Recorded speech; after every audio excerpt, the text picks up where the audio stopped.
that you can stand it. Well, if you can't stand it, plug up your ears. Clouds opened up, and there stood Jesus. Clouds opened up, and there stood Jesus. Saints of wonder with him there, you could hear shouting everywhere. Clouds opened up, and there stood Jesus. Graves burst open everywhere. Graves burst open everywhere. Saints went sailing through the air. You could hear praying everywhere. Clouds opened up, and there stood Jesus. And I felt myself begin to change. I felt myself begin to change. I had on robes white as snow, didn't have a spot, I was ready to go. Clouds opened up, and there stood Jesus. The gates of pearl swung open wide. The gates of pearl swung open wide. Heavenly beauty all around. Goodbye world, I'm heaven bound. Clouds opened up, and there stood Jesus. I saw the river of life so cool and clear. Saw the river of life so cool and clear. And there sat God on his throne. Man, I sure was glad I'd made it home. Clouds opened up, and there stood Jesus. That, my friend, is going to happen. The heavens are going to roll back like a scroll. And then we're going to see the one that we've only When he's seen done, the he just hit evidence stop, in this hit life. finalize, say, are you sure? Now we see in And part then what this the for apostle yes. said then.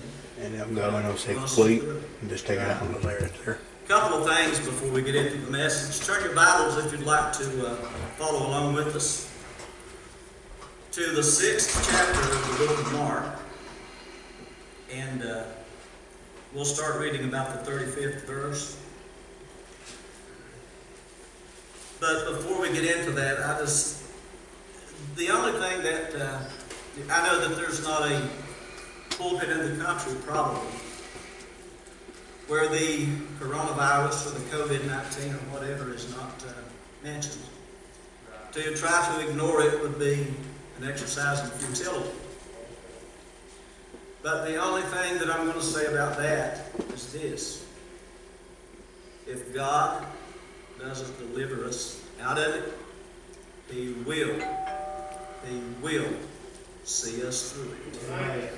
And you know, these masks, I'm not particularly crazy about the masks, but my wife is. You know, I have been really blessed with a wife that has really been supportive of me throughout my entire ministry. Give you a little example, a couple of little examples. A while back when I was singing with the quartet, we were scheduled to sing somewhere, and I had come down with a terrible sinus infection. You know, the kind where you have a bad cold and your voice is raspy and you're short-winded, and it finally gets in your ears to where you can't really hear. we were on our way to the place we was going to sing, and I mentioned to her, honey, I really don't know if I'm going to be able to do this today or not. And she said, now you've been in this a long time, you know that you just stand and the Lord will bless you. I said, but honey, you don't understand. I can't even hear myself. And she said, see there, the Lord's blessing you already. And when we started getting these masks, I mentioned something about the fact that, you know, they make me real self-conscious and, you know, I mean, just to admit it, folks, they look funny. And I was a little concerned. And she said, well, put it on. And so I put it on and turned around to her and she said, honey, that's the best you've looked in 45 years. So there's some good in everything. And I don't think that the Lord gets mad at us for using the humor. 35th chapter of the book of St. Mark, and this is a passage that is very familiar, I'm sure, to all of you all. The word says that when the day was now far spent, 6:35, and when the day was now far spent, his disciples came unto him and said, this is a desert place, and now the time is far past. Send them away, that they may go into the country round about, and into the villages, and buy themselves bread, for they have nothing to eat. He answered and said unto them, give ye them to eat. And paraphrasing what he said is, you all give them something to eat.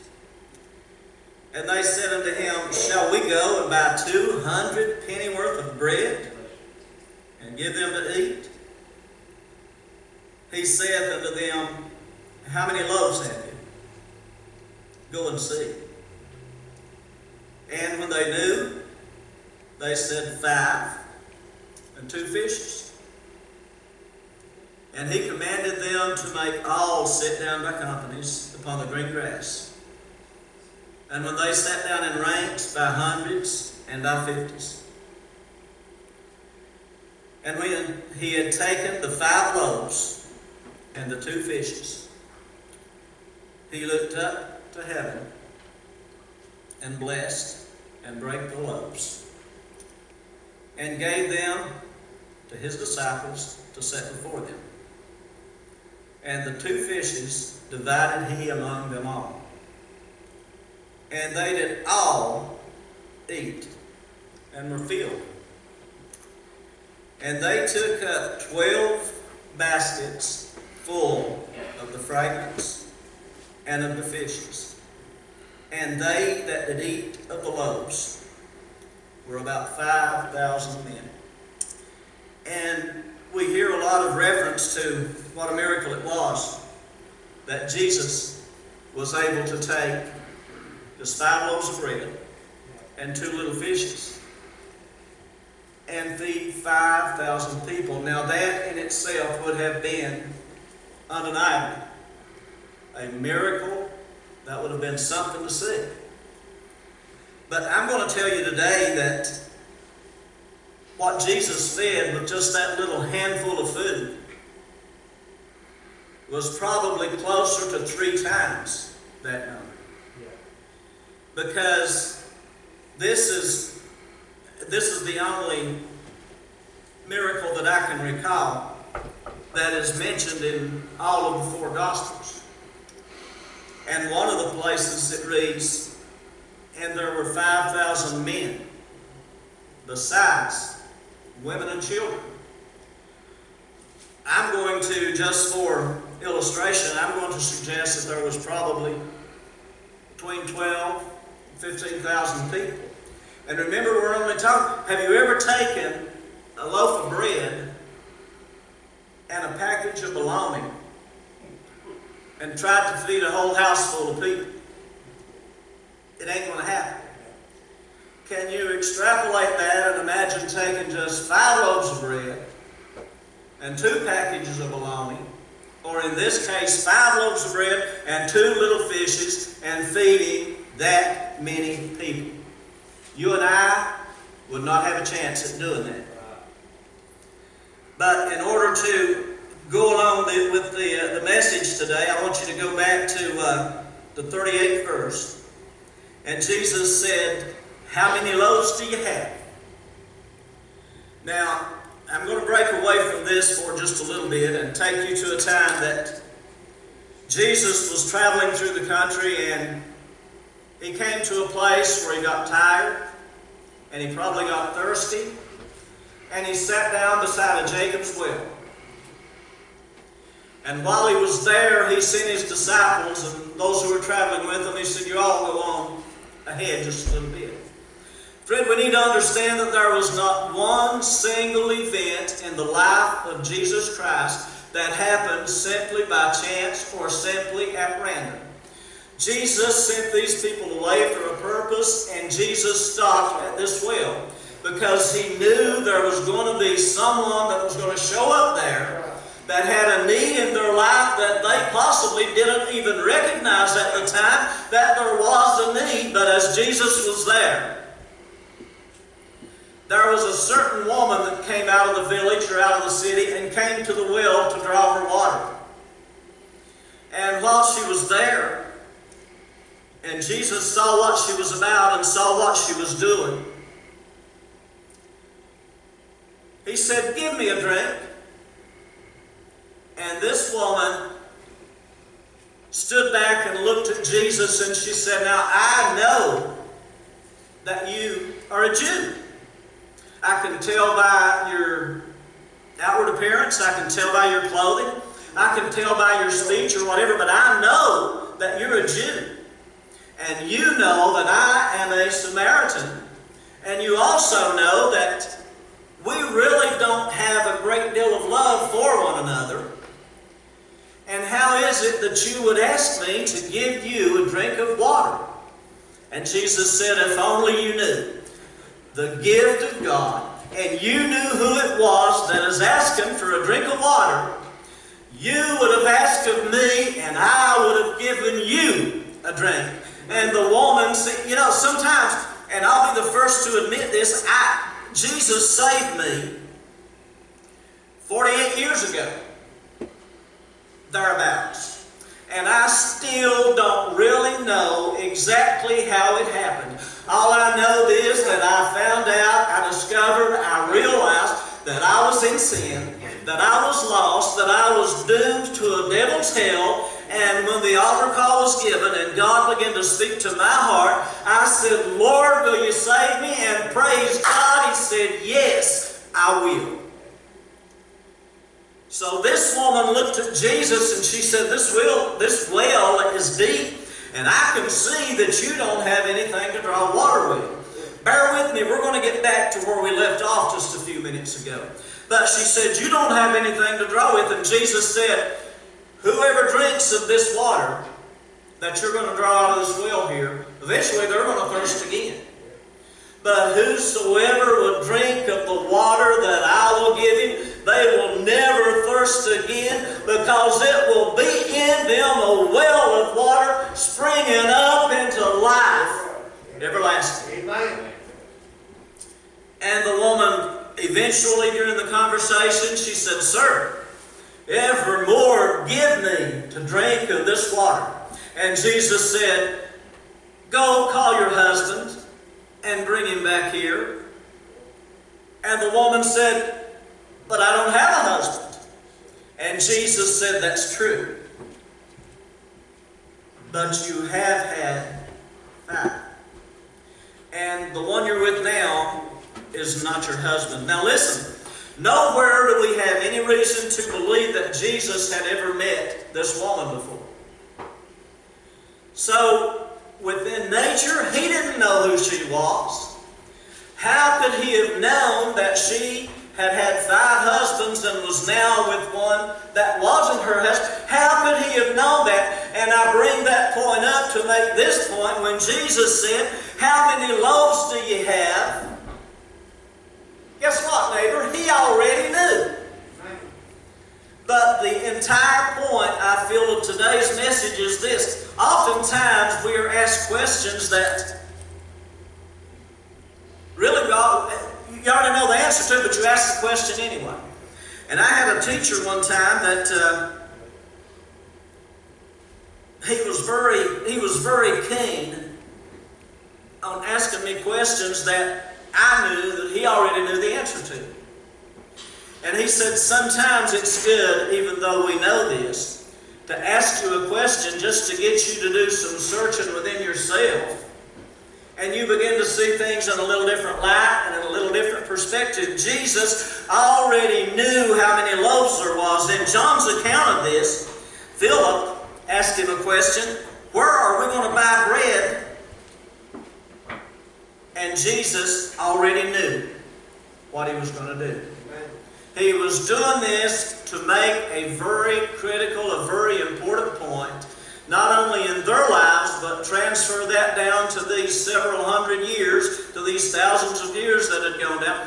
And it is a very relative and a very vital point in our life. When Jesus said, how many loaves do you have? He already knew what he was going to do. What he wanted these people to do was to look at what little they had and to be able to see how much he was going to be able to take that and magnify, and how much he was going to be able to do. The message is simply this. What Jesus is saying is, what do you have to work with?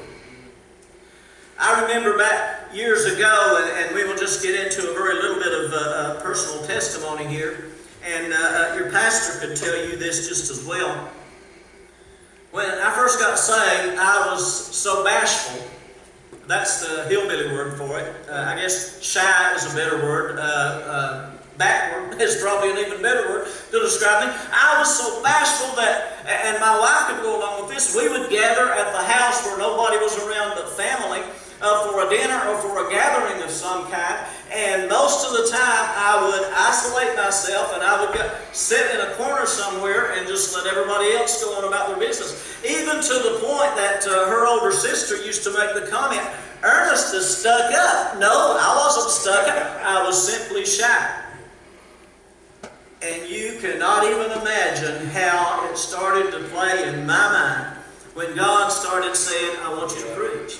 When God started saying, I want you to testify. When God started saying, I want you to sing, I've got a work for you to do. And I was thinking, God, you can't mean me seeing what I am. And God said, you take what little bit you got and give it to me and let me magnify it, and you'll be surprised what you're able to do. We may look at ourselves, or we may look at someone else, and others may look at us. And it may seem that what we have to do, or what we are able to, each and every one of us, by virtue of being created in God's own image and being God's own children, each and every one of us is endowed with certain abilities, certain talents, and certain resources. But you, friend, will never know the impact that those small talents, those small things can have until you give them to God. I remember a time going back into God's Word when the old prophet Elijah had gone through a pretty rough storm and a pretty rough time in his life. And God had taken him down to a brook to feed him, and eventually the brook dried up, and God had the ravens to feed him, and eventually, and God said, I want you to go to this, and he named a particular place, because I have commanded a widow woman out there to sustain thee. Elijah was one of those that, without question, he got up and he went to the land where God had told him to go. Then there was something special about this land. There had been a famine in this land for years, and people were literally running out of things to eat. And Elijah, no doubt, questioned probably somewhat in his mind, how is this going to happen? How is she going to take care of me when they're probably just barely getting by on their own? But Elijah was willing, at the command of God, to get up and go. And he got to the place, and he looked, and he saw a woman coming out and gathering up some kindling wood, as we would call it back home, gathering up a little bit of firewood. And Elijah called out to her and said, hey, yes, what do you want? And he said, I'd like for you to bring me a little drink of water. And the woman, and we're doing some paraphrasing here, and I realize that, but in order to illustrate that, I've imagined this woman thinking to herself, well, he asked me for a drink of water. I could probably manage that. But I sure am glad that's all he asked me for.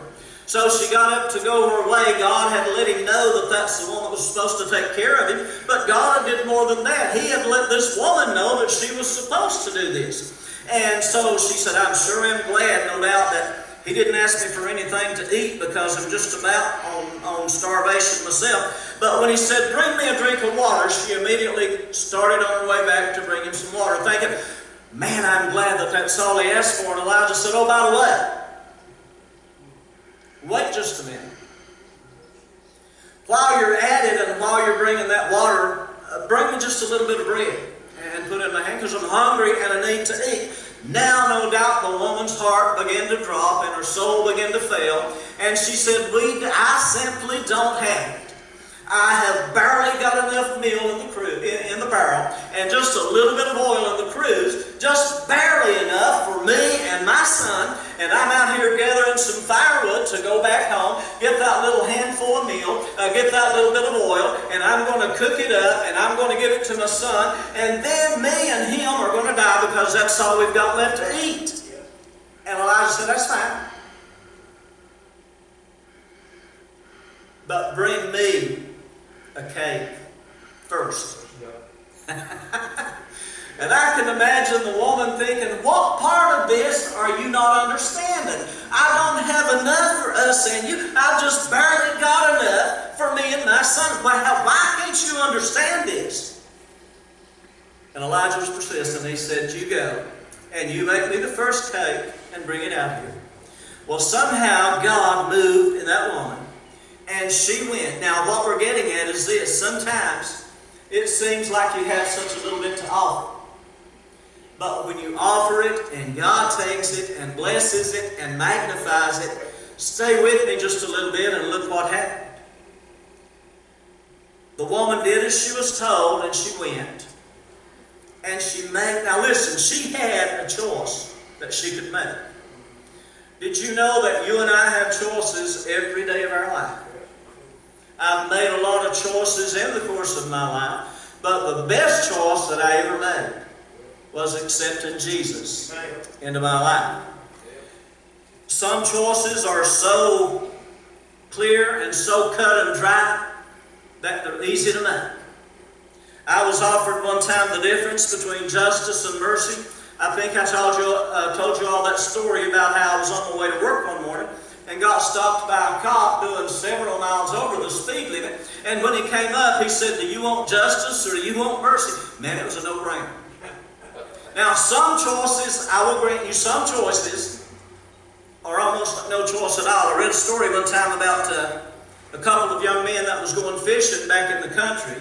And in order to get to their fishing hole, they had to go across this guy's field.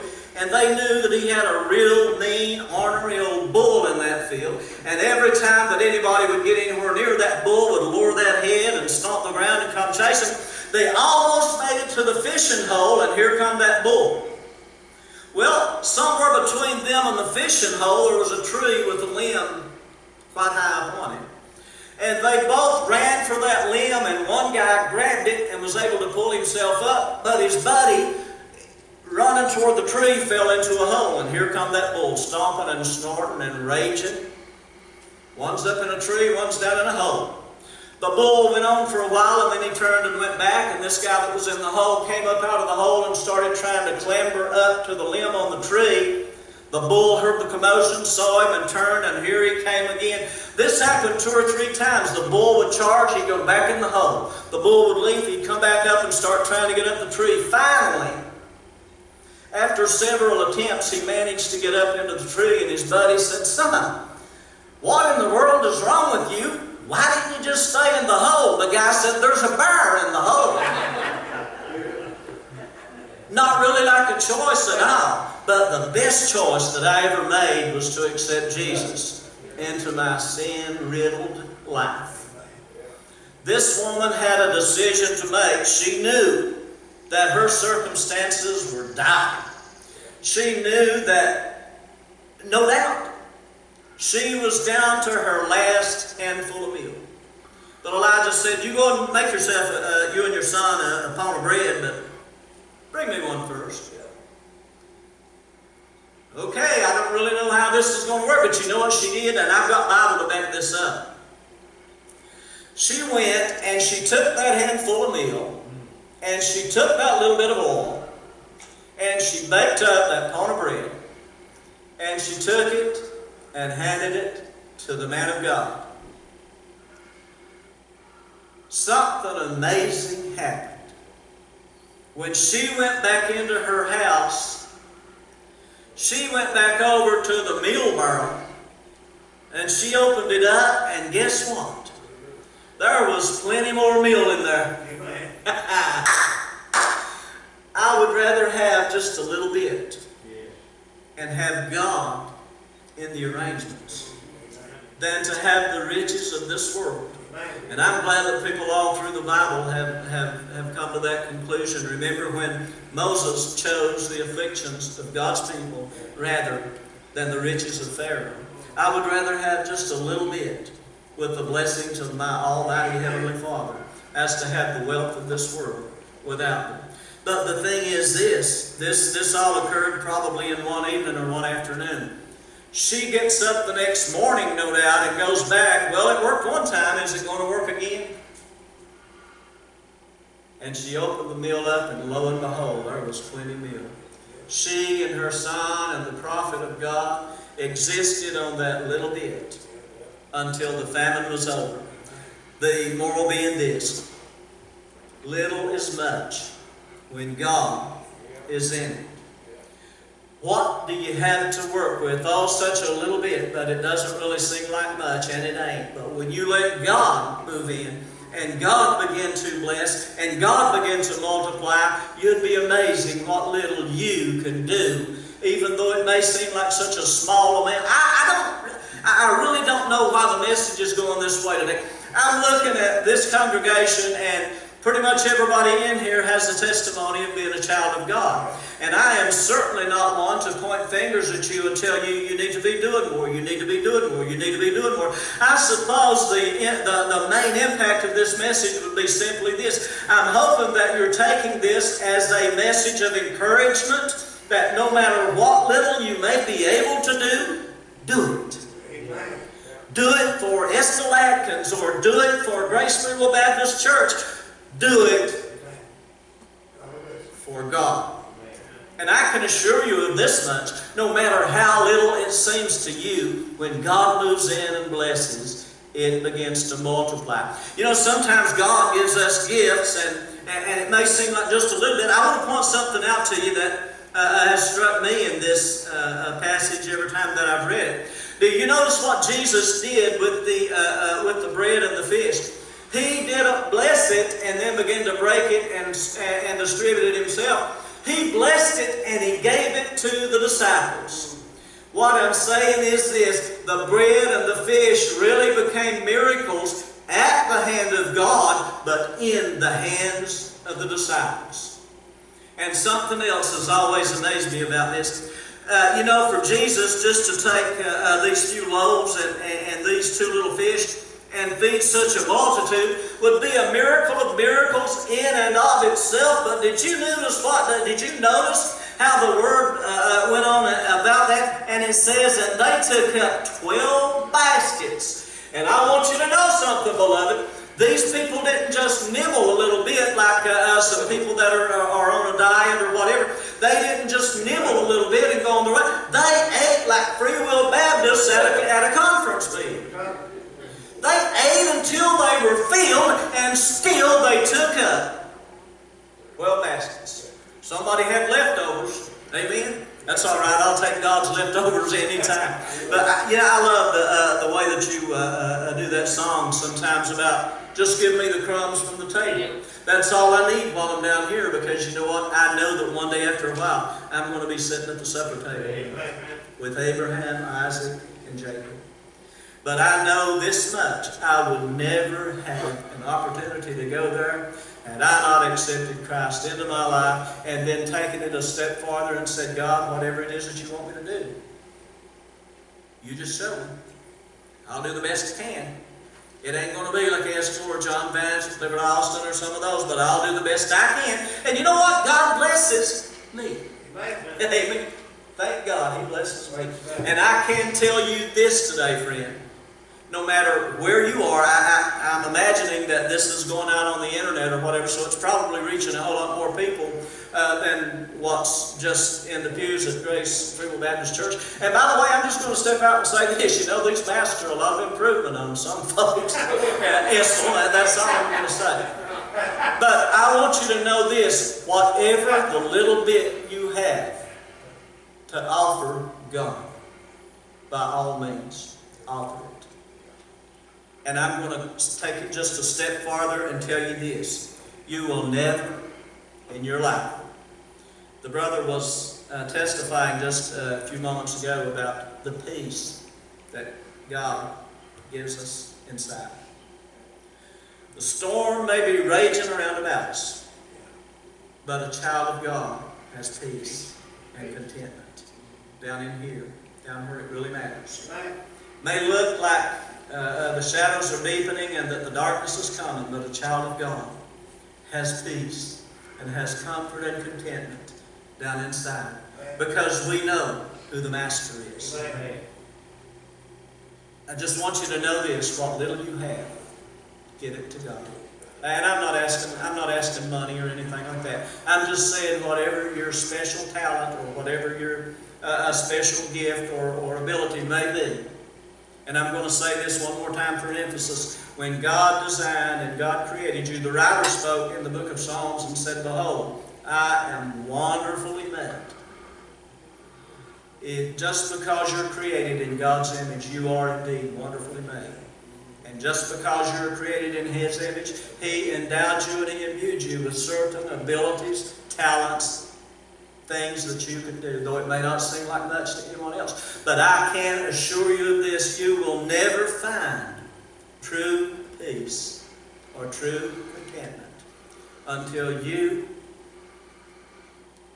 discover from the revelation of God what it is that God would have you to do. And then I can guarantee you something else. Once you find what that is and you start doing what God has designed you to do, you wouldn't believe how happy you will be and how at peace you will be. Now, Jesus oftentimes spoke to His disciples in parables.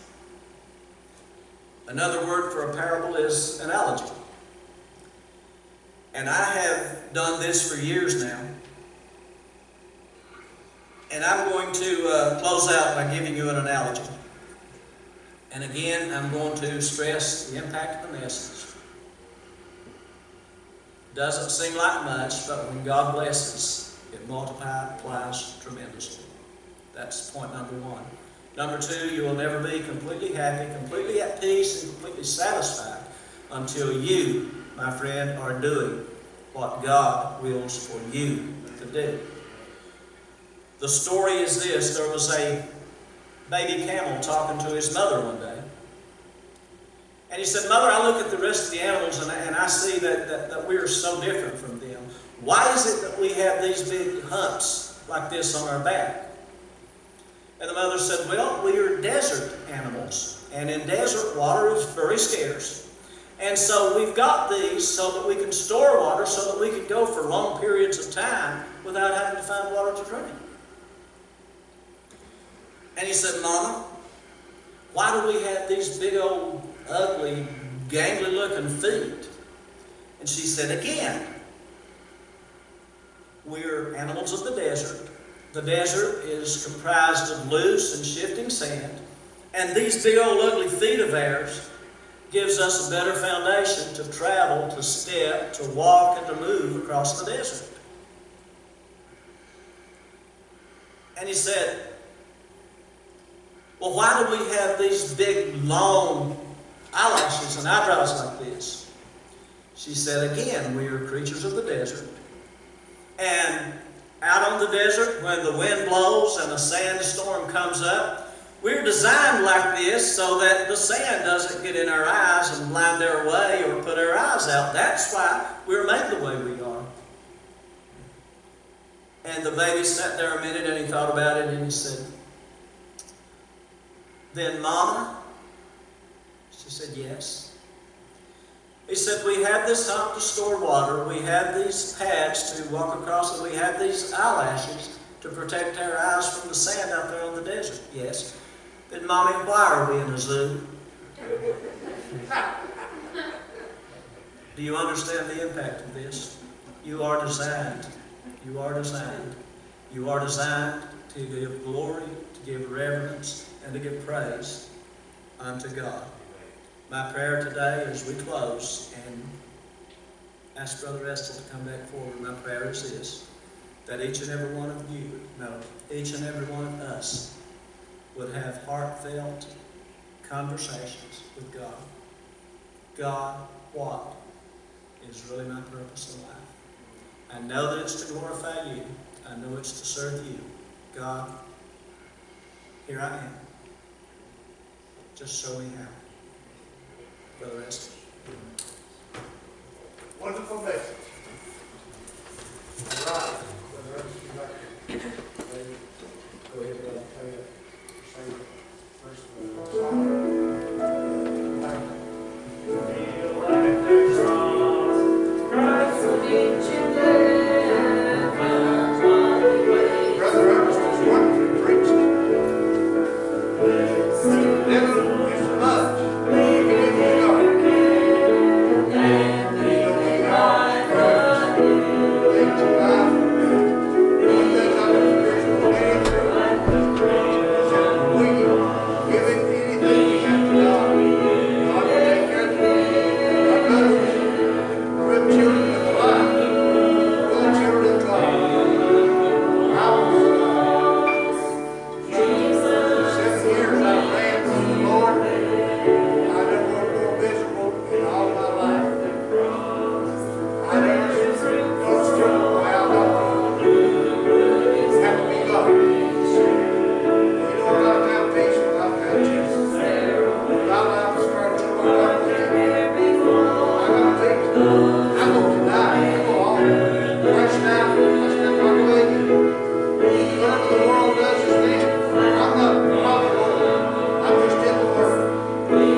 All minds clear?